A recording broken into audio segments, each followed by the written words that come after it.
I'm old, but I still love driving. Struggling to get out of the cover. No, I'm not. Look. One day my beautiful kids are going to come to me and they're going to say, Dad, it's time.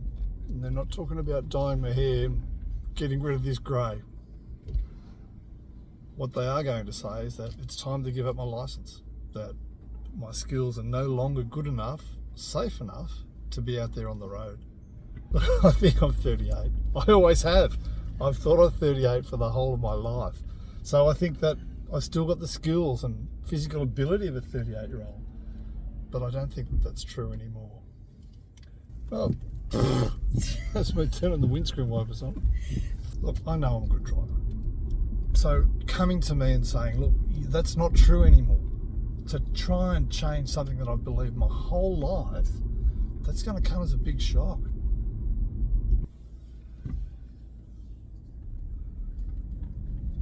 So how then do you know? How do you know when that time's right to have that really difficult conversation with people that you love, that it's not right for them to be driving anymore? That they need to give up their license. It's time for them to get off the road.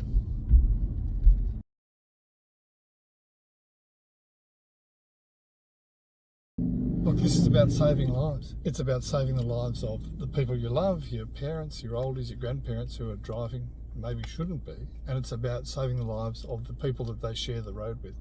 And if they take your grandchildren around, it's about saving their lives as well. Oh, one thing I know about getting old, as you get older, your ability to think clearly, to suddenly come up with solutions, to think on your feet, to be able to adapt to changing situations, it slows down. And they're all vital skills to being a safe driver.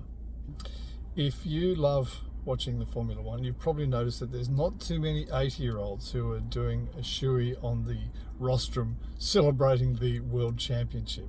There's a reason for that. As you get older, your skills, your capacity to drive at high level, at any level, decreases.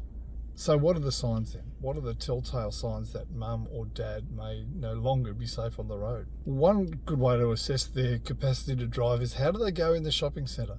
If they struggle with the shopping trolley, if they can't get through the aisle obstacles, if they crash into other shoppers, it's a sign that their skills as vehicle handlers might not be that great. If you find yourself in the passenger seat and you're gripping onto the handrail tighter and tighter as mum takes the next corner, that could be a sign that she's not the safest driver. If you can't be bothered to stop, if the give way signs just doesn't apply to you anymore, if you've seen mum and dad driving like that, okay. If you can't be bothered to stop, get off the road. Get off the road.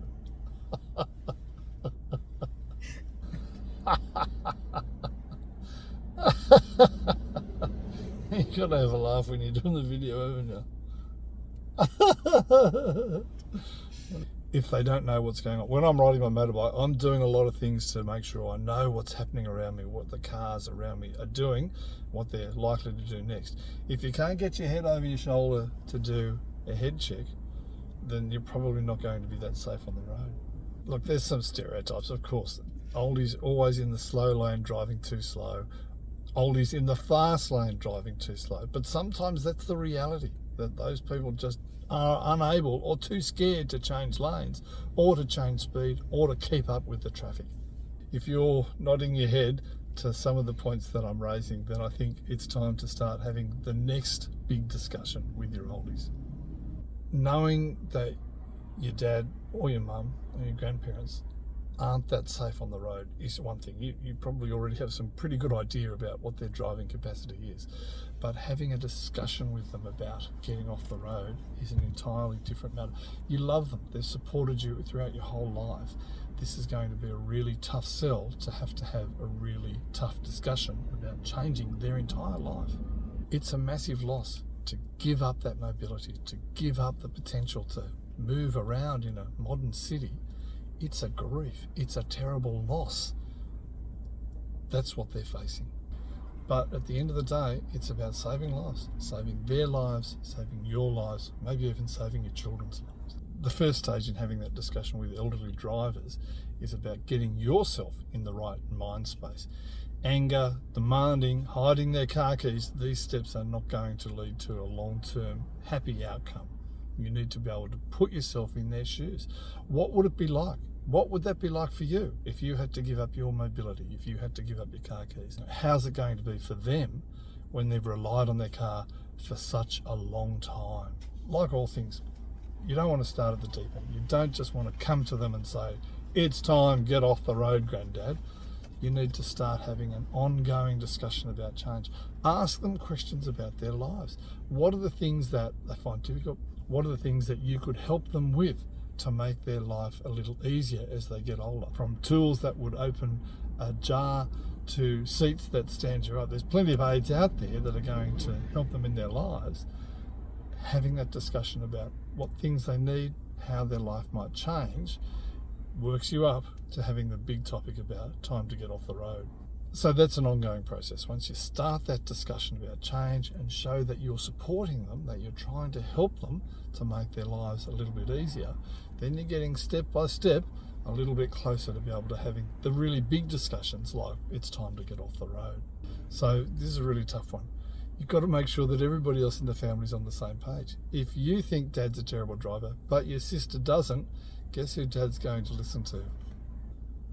Like all these things in a family, you've got to be compassionate, you've got to be supportive and show them that it's coming from a place of love rather than a place of demanding or insisting. Here's a pretty common sense warning. Don't have this discussion while Granddad's driving you around. It won't end well. Change is really hard. The older you get, the harder change becomes. Don't just spring it on. It's so vital that this becomes an ongoing discussion, showing your love, showing your support, helping them to get to the next stage of their life, a car-free life. Family relationships, they can be really, really hard. They can be painful, they can be drawn out, they can be difficult, and they can leave wounds that last for years. When a family fractures, it's really hard to come back together. Sometimes it's just not possible for the people in that family to bring themselves back together. That's where professional counselling can be really a great assistance. It's a mutual, supportive environment, encouraging people to reach out, look at what's happened to them, and heal those old wounds, to build bridges for the future. To find out more about how counselling can help your family, visit us online at stac.au.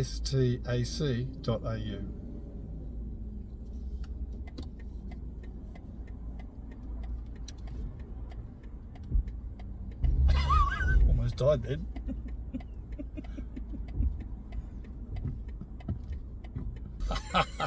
I'm not crashing. I'm doing a video.